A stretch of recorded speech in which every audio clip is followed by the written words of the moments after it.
All right, everybody, welcome back to MultiGen Collectables YouTube channel.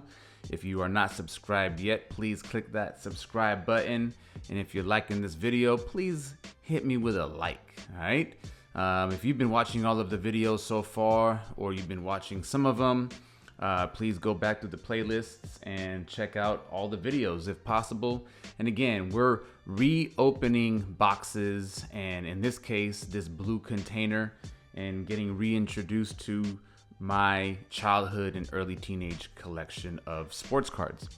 Again, these are cards from 87 to about 94. So if you grew up in the 80s and 90s like I did, then maybe the content in these videos speaks to you and these cards speak to you. All right.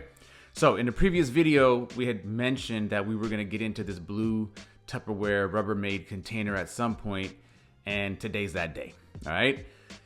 This container is full of cards.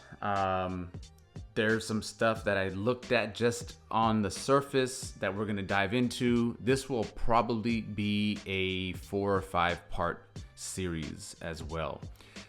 In the previous video, we looked at some Upper Deck Home Run All-Stars or Home Run Heroes sets, and we looked at some Nolan Ryan and Ken Griffey Jr. cards.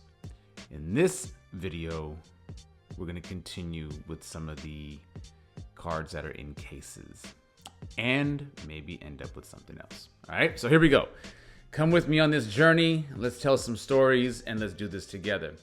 As you see here, my grandmother wrote my name on this lid with Scotch tape, and who knows how long ago that was. Couldn't tell you.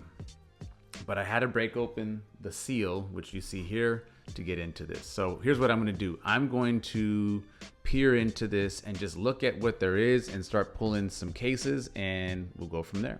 All right. Okay, here we go. First stack of cards. We have some 1994 Gold Leaf Rookie. Scott Ruffcorn from the White Sox. And I don't know how you feel about the 1994 Leaf set, but God, man, these were some beautiful cards, whether you like that player or not. Now, I don't know why these are in cases. I couldn't even begin to tell you why. Maybe I put them in cases because I pulled them from packs, or maybe I bought them from a dealer at a card show that either I went to with my grandma or with my mom. My mom and I went to some card shows. There were card shows that my mom would take me to and drop me off, and I would go hang out for a few hours. Here we are back with another Home Run All-Stars card. In the previous video, we went through the complete set, and as you see here, they are in cases. But yeah, Leaf was a beautiful set of cards. Just absolutely beautiful cards. Now, Upper Deck Collector's Choice also was an excellent set of cards. As you see here, we got Barry Bonds. I already showed you Mike Piazza, showed you David Justice and Juan Gonzalez. Here's Bobby Bonilla, Cecil Fielder, Albert Bell. And I already know what you're wondering. Where's Ken Griffey Jr.? Well, I believe he was in the previous video with the other set of Ken Griffey Jr. cards that were in that rubber band from the other case. So that's where that card probably is. Moving on, looking at Donruss. Okay, so this is also in a case. Look at that. What year is this? 1993. All right, so this is a 1993 Donruss Fred McGriff.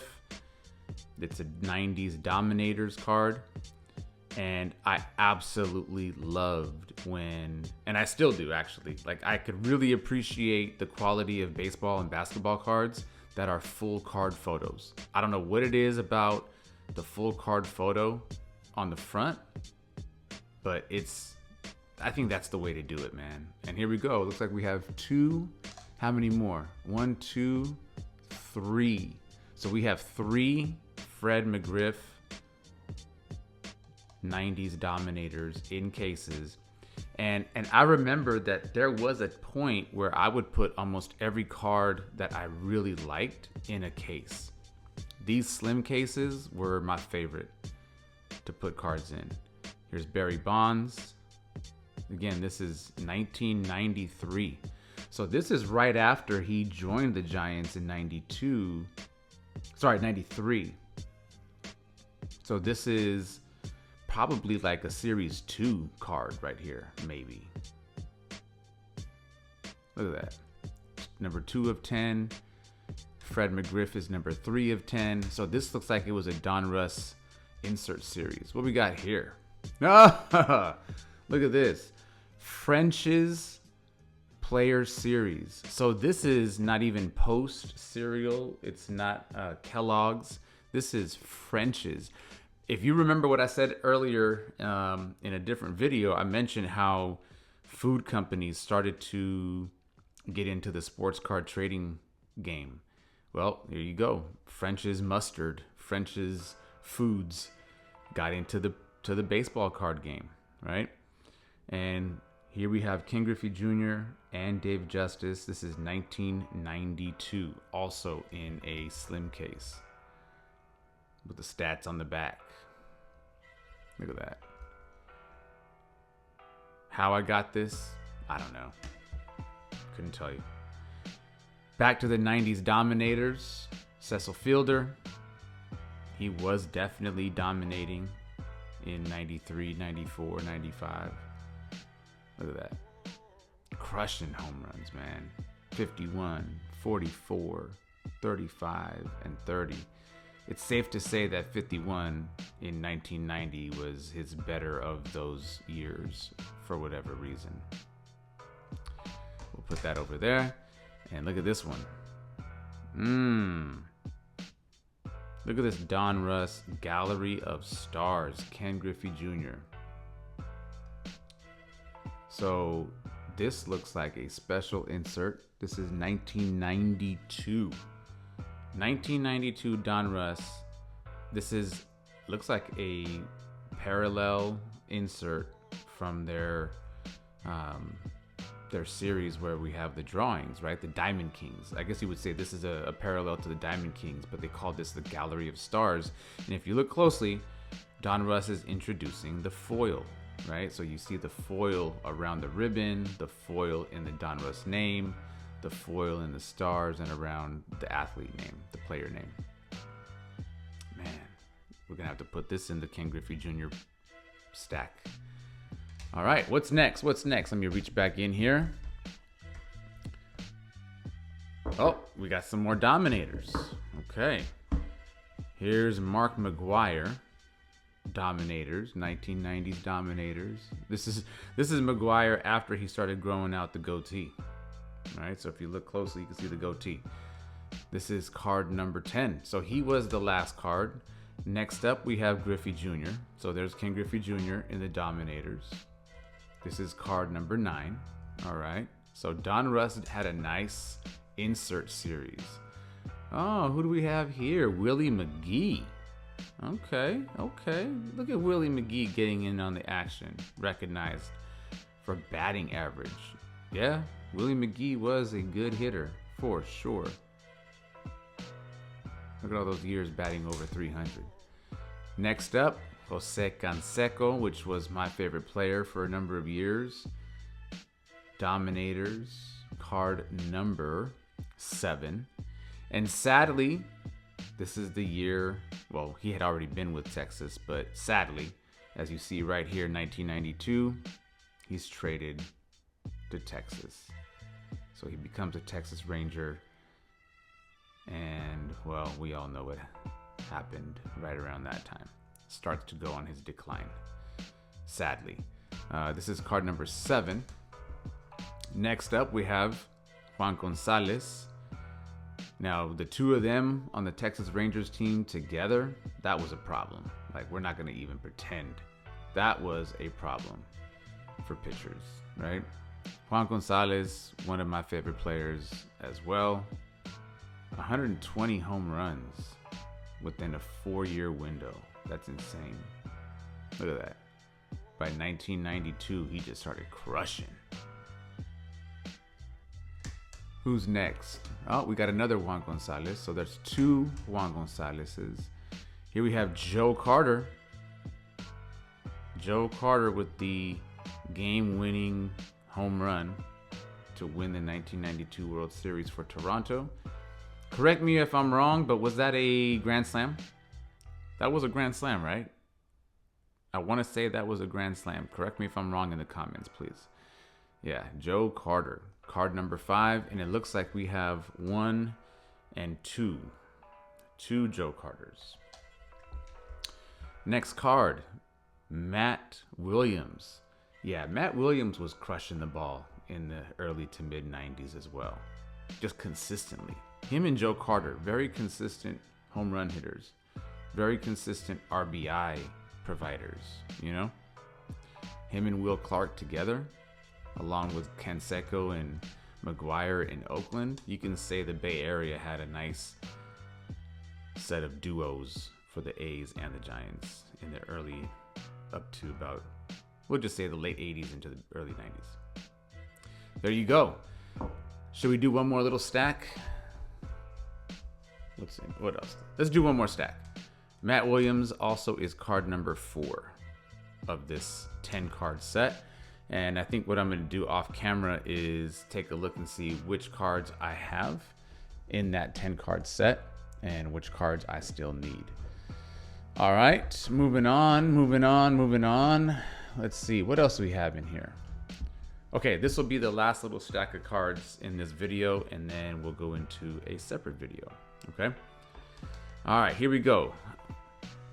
All right, we're back with the Home Run All-Stars. Here's Mike Piazza. Home Run All-Stars. We're gonna set that to the side. Oh, look who we have here. The Big Hurt, Frank Thomas. He definitely is a favorite of mine, was a favorite of mine. It still is a favorite of mine. Spirit of the Game. So this is Donruss again. This is a 10 card set, as you see here. So this is card number 6 of 10. This is 1993. So this is 1993 Donruss. And that must be a different one from the Ken Griffey Jr. one that we just saw a little bit ago. All right, so we got Frank Thomas. Who else we got? Spirit of the Game, David Justice.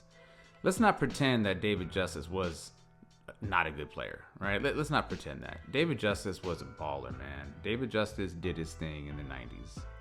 Cannot take anything away from him. He was a solid offensive player, for sure. This is card number 8 of 10. Okay. What is this? This is 1994 Donruss.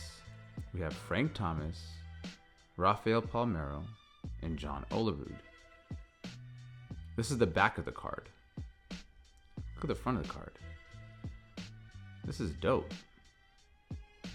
Gold, silver, and bronze medalists. Frank Thomas, Rafael Palmeiro, and John Olerud. It's just a beautiful card, right? That's just a beautiful card. And the scuff marks that you see on it are on the slim case. Scuffs are on the slim case, not on the card itself. Just a beautiful card, man. What is this? 1994 Bomb Squad. Frank Thomas. This is 1994 Triple Play. Why do I barely remember Triple Play? This is from the Donruss Company. If you look really closely right here, it says 1994 Donruss. So this is an official licensed card, card number 1 of 10 in this series, Bomb Squad. Beautiful, man. I'm gonna be real with y'all. I don't remember having so many of these cards, dude. Oh, look at this. Yo, I'm getting excited now. This is really bringing me back now. Okay.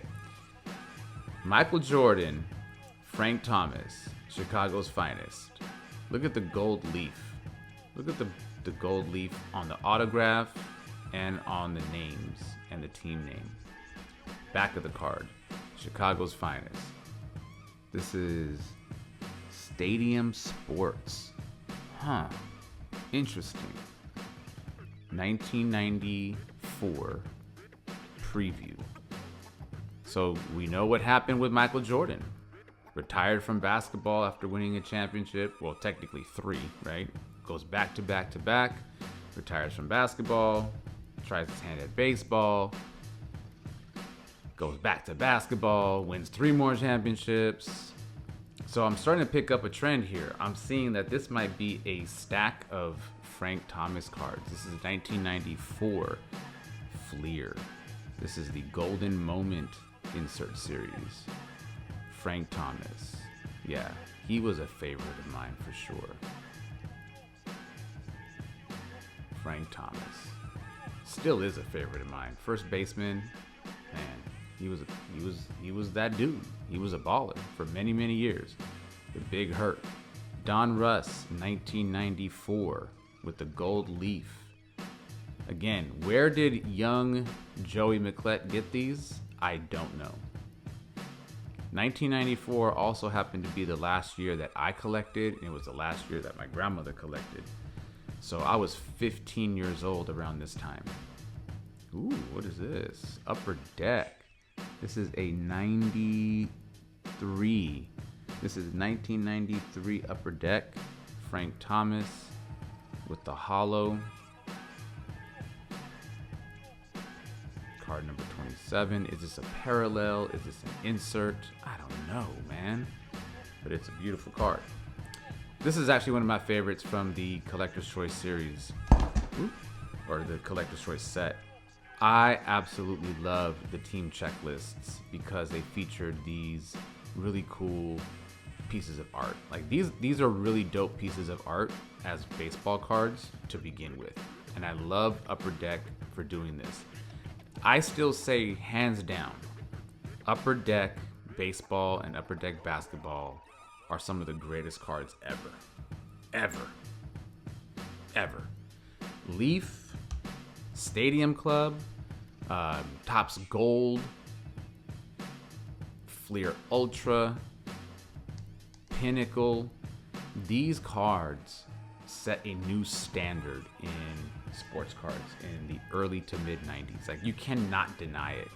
The full card photos, the touch of silver and the touch of gold leaf, the hologram inserts, they changed the game. I think Upper Deck was the first to include any type of hologram. Just beautiful cards, man. And then there's this. Look at this 91 score. It's just a beautiful card. The photography is clean. The centering, not bad. I might just send this in at some point in the future and get this graded just because. Again, Frank Thomas became one of my favorite players. And, you know, he was that dude. He was a consistent, solid player for many, many, many years. Oh, that's exactly what I'm talking about, right? This is what I'm talking about. Leaf. Look at that. This is the silver parallel variation. This is the silver leaf, right? So this is not just the base card. This is the silver leaf insert. The silver leaf parallel. Beautiful card. Simplicity. Oh, and we don't just have one, but we have two. Both in slim cases. Corners look solid. Everything looks solid. Up close and personal with Frank Thomas. Upper Deck, Collector's Choice. See, this is what I'm talking about. Collector's choice, man. Upper Deck they just did it right, dude. They did it right. Upper Deck did it right, in my opinion. Last two cards. Once again, Fleer Ultra. Like I was saying, they included the gold leaf, full card photo, or at least full card graphics with the photo. This is card 19 of 25. I think we saw another one of these with Ken Griffey Jr. Just beautiful cards, man. They did it right. And then we have this. We're gonna finish off with Upper Deck. This is Frank Thomas Best Hitters of the Future. So this is even projecting outward. A little bit of whitening on the corner, so probably wouldn't grade very high. This is 1992. This is what I'm talking about right here. This is exactly what I'm saying. Upper Deck did it right, and they were one of the first to do it. Upper Deck knew what they were doing, man. Give it up to Upper Deck, please. This is card number A14 of this sub-series, and just a beautiful card. Let's see, it says 5-year anniversary. 5-year anniversary. 89, 90, 91, 92. 89, 90, 91, 90. That's only 4. That's only 4 years, Upper Deck. How are y'all celebrating a 5-year anniversary in 1992? I don't get it. Explain that to me. Probably because this is a 1993 card. My bad. That's my fault. My fault. All right. This is a 1993 card. And I guess in 1992, this is like a look back. I'm guessing. Maybe. This is what he did in 1992. I don't know. So this is a 93 Upper Deck. So I stand corrected. My bad. My fault. My bad. My blunder. All right, everybody. Beautiful cards. Upper Deck did it right, man. Can we argue on that? Like, look again. Look at this. They did it right. Upper Deck was doing it right. Donruss, y'all started doing it right. By 1993, 1994, y'all was doing it right. So, we have a nice stack of cards. Again, these could probably be yours. Let me know what you think of these cards. Let me know your opinions. Let me know if you're interested in any or all of these cards. Let's make a deal if you are. These 94 leaves are clean. I like these. These are nice, man. I just like how that looks. Look at that all gold. That's beautiful. All right, everybody. MultiGen Collectables. Thank you for watching. Please follow us on Instagram at MultiGen Collectables. Again, like, subscribe, post a comment, share your thoughts, get nostalgic with me. That's what this is all about. Telling stories, looking at the cards, getting nostalgic, and feeling good. All right? We'll catch you in the next video. Thank you for watching. Peace out.